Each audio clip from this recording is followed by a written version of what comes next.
ይህችን አጭር ቪዲዮ ለመስራት የተገደድኩበት ዋና ምክንያት አንዳንድ የአርሰናል ደጋፊዎች ያው አርሰናል ወደ ግማሽ ፍጻሜ ማለፉ እንደተጠበቀ ሆኖ ግን በጨዋታ እንቅስቃሴው በተለይ በመከላከሉ ረገድ በጣም ጥያቄ ያላችሁ ያልተደሰታችሁ ሰዎች ስላላችሁና አንዳንዶቻችሁም ኢንቦክስ ስላደረጋችሁልኝ ምንድን ነው እንደዚህ አይነት መደሰት ምናምን። የመጀመሪያው ነገር በጣም መደሰቴን ከፍ አድርጌዋለሁ። ያ ማለት የአርሰናል ደጋፊ ነኝ ኦብቪየስሊ፣ ግን መደገፌ በዛ ልክ ብዙም እንትን እንዲል አልፈልግም።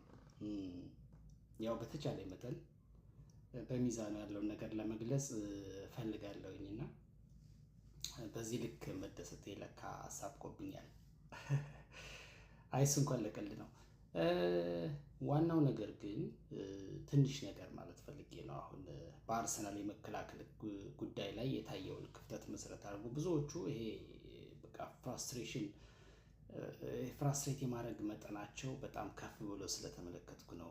ብዙም በማይመች ሁኔታ ውስጥ የተወሰነች ነገር ለማለት የፈለጉት ልክ ነው። አርሰናል ያለመድን ክሊንሺቱ ምንም አይነት ኦን ታርጌት ሳይሞከርበት የሚወጣው ቡድን እሱ የተከላካይ ክፍል ክፍተት ከተፈጠረበት ቆየ። ያ ግን ቲሙ እንዳለ ሆኖ በነበረው የቲም አባላት ወይም ስብስብ የሆነ ክፍተት ስለተፈጠረ መዘናጋት ስለተፈጠረ ወይም የአቋም መውረድ ስለተከሰተ አይደለም እሱ ሀብን ያደርገው። እሱን ግምት ውስጥ ማስገባት ያስፈልጋል። ከፍተኛ የሆነ የጉዳት መታመስ አለ አርሰናል ቤት እንደሚታወቀው እና ጉዳት ከፈተናቸው የአርሰናል ቡድን ክፍል መካከል የተከላካይ ክፍሉ በከፍተኛ ደረጃ ነው የታመሰው።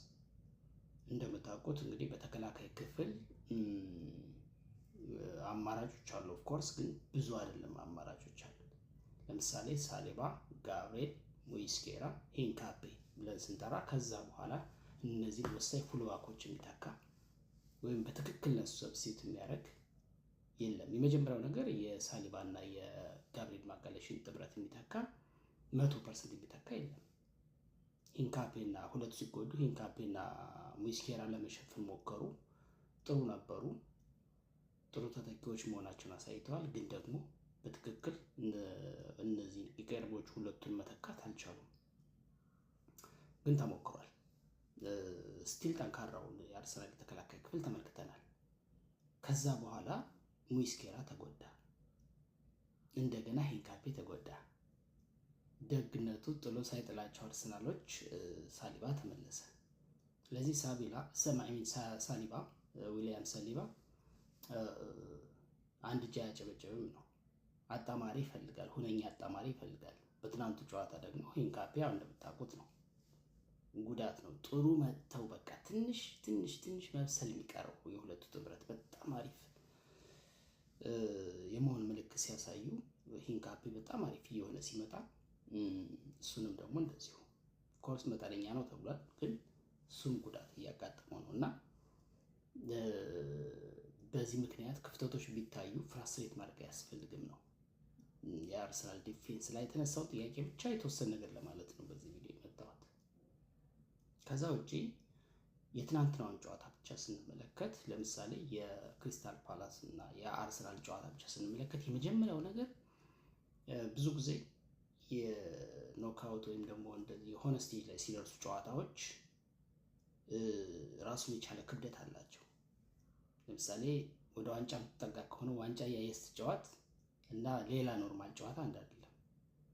ወይም ደግሞ የፋይናል የዋንጫ ጨዋታ እና የሌላው ጊዜ ጨዋታ አንድ አይደለም። ስለዚህ ጨዋታው በራሱ ክብደት አለው ለሴሚ ፋይናል ለማለፍ ነው። ለሴሚ ፋይናል ቀጣይን ጨዋታ ካሸነፍክ ተጋጣሚህን ጥለህ ካለፍክ እሱን ኖክአውት ካለፍክ ቀጥታ ለዋንጫ ነው የምትጫወተው ማለት ነው። ስለዚህ እሱ ክብደት አለው። በዛ ላይ ክሪስታል ፓላስ ቀላል የሚባል ቲም አይደለም። በአጨዋወት ስልቱም በታክቲክ የአጠቃላይ የቡድኑ ስብጥርም ቀላል አይደለም ለአርሰናል። ለምሳሌ ክሪስታል ፓላስ ቀላል የሚሆንለት ቲም አለ፣ አርሰናል ደግሞ ቀላል አይደለም። ብዙ ጊዜ አርሰናል ያሸንፈዋል ቲሙን። እንደው አጠቃላይ ግንኙነታቸው እንኳ ወደ ከ50 በላይ ተገናኝተዋል። ወደ 32 ምናምን አካባቢ አርሰናል አሸንፎታል። 15 ጊዜ ብቻ ነው አሸንፎት የሚያውቀው በታሪኩ ክሪስታል ፓላስ አርሰናል እና በርከት ያሉ ጨዋታዎችን ደግሞ ውስጥ አቻ ወጥተዋል። 15 ጊዜ አቻ ነው የወጡት።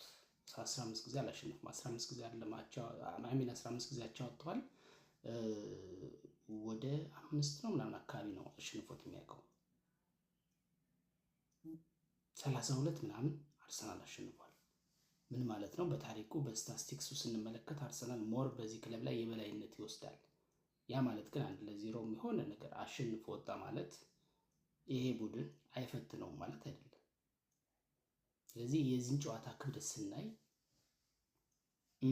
አርሰናል አሸንፎበት የወጣበት መንገድ ተስፋ አስቆራጭ ነው ማለት አይቻልም። በዚህ ሁሉ ጉዳት ከሳሊባ ውጭ እስኪ ከፉልባክ እከሌ በሉኝ ማንም የለም። ኢንካፔ የለም፣ ሙስኬራ የለም፣ ጋብሪኤል ማጋሊሽ የለም። ስለዚህ ተከላካይ ክፍሉ ላይ ክፍተት ቢፈጠር ብዙ የሚፈረድ አይደለም ነው።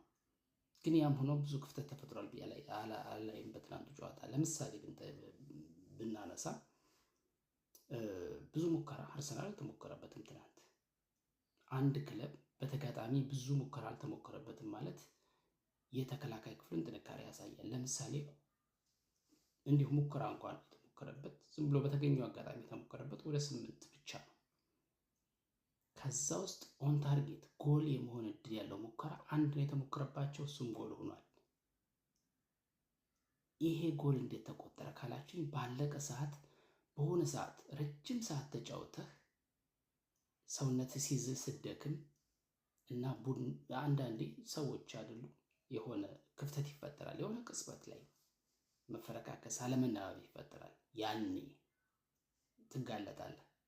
እዛኛው ቪዲዮ ላይም ስገልጸው ነበር። በዛ አጋጣሚ ነው ጎል የተቆጠረው። ያስቆጠረውም ተከላካይ ነው፣ የነሱ ተከላካይ ነው። ምን ያህል በጨዋታ በኦፕን ፕሌይ ሄደው ምን ብለው ተዝናንተው አይደለም ያገቡት። የቆመ ኳስ ልትለው የምትችለው ነው። ተሻገረ ኳስ የእነሱ ተከላካይ አገኘው፣ ተጋልጠው አገኛቸው፣ አስቆጥረው። ስለዚህ እንደዚህ አይነት ነገሮች ቅጽበታዊ ናቸው እንጂ በአጠቃላይ የቡድኑ የመከላከል ውቅር ጉድለት ወይም ደግሞ ክፍተት ተብሎ ሊነሳ አይችልም። ሌላው ቶታል ተች ኢንሳይድ ኦፖዚሽን ቦክስ የሚባለውን የስታቲስቲካል እንትን ፓርቱን ብናይ ለምሳሌ 15 በመቶ ብቻ ነው እንግዲህ በ15 ጊዜ ብቻ ነው በእንትን በምንድን ነው በአርሰናል የተከላካይ ክፍልን ሰብሮ ኳሱን ለመያዝ ወይም ደግሞ ለመንካት የሞከሩት የክሪስታል ፓላስ ተጫዋቾች በአርሰናል የተከላካይ ክፍል ብሬክ አድርገው ኳሱን ለማንሸራሸር ወይም ለመንካት የሞከሩት ይህን ያህል ብቻ ነው። የአርሰናል ስንመለከት ግን ወደ 61 በመቶ እንደዛ አካባቢ ነው፣ ወደ 61 ያህል ነው። ስለዚህ ንጽጽሩን ማየት ነው ምን ያህል ኳስ ነፍገዋቸው እንደነበር የአርሰናል ተከላካዮች የክሪስታል ፓላስ ተጫዋቾችን ነው የሚያሳየው። ጎል ኪፐራቸው ራሱ የአርሰናል ኦን ታርጌት ተሞክሮበት ምንም ነው ሴቭ ያላደረገው። አንድ ተሞከረበት፣ አንዱ አገባች። አንዱ ያገባችበትን መንገድ ገለጽኩላችሁ። አርሰናል ግን ወደ 7 ሞክሯል። ምን ማለት ነው? ከፓላስ የተከላካይ ክፍል ግን የአርሰናሉ ምን ያህል ጠጣር እንደነበረ ያሳያል። ይሄ ራሱ ኮርነር 8-2 ናቸው። አሁን 8 ጊዜ አርሰናል አግኝቷል፣ ፓላስ 2 ጊዜ ብቻ ነው ያገኘው። ምን ማለት ነው? የእነሱ የአጥቂ ክፍል ጫና ፈጥሮ ሲጫወት፣ አጥቅቶ ሲጫወት የተቃራኒ የአጥቂ ክፍል በደንብ ማመስ ሲችል ነው በጫና ነው የሚፈጠሩት ማዘብቶች። ግን በ90 ደቂቃ በዛ ሁሉ ደቂቃ ተጨማሪ 5 ደቂቃም ተጫውተው 2 ጊዜ ብቻ ነው ኮርነር ያስገኙት። አስቡት እንግዲህ የሞከሩት ከቦክስ ውጭ የሞከሩት አንድ ጊዜ ብቻ ነው።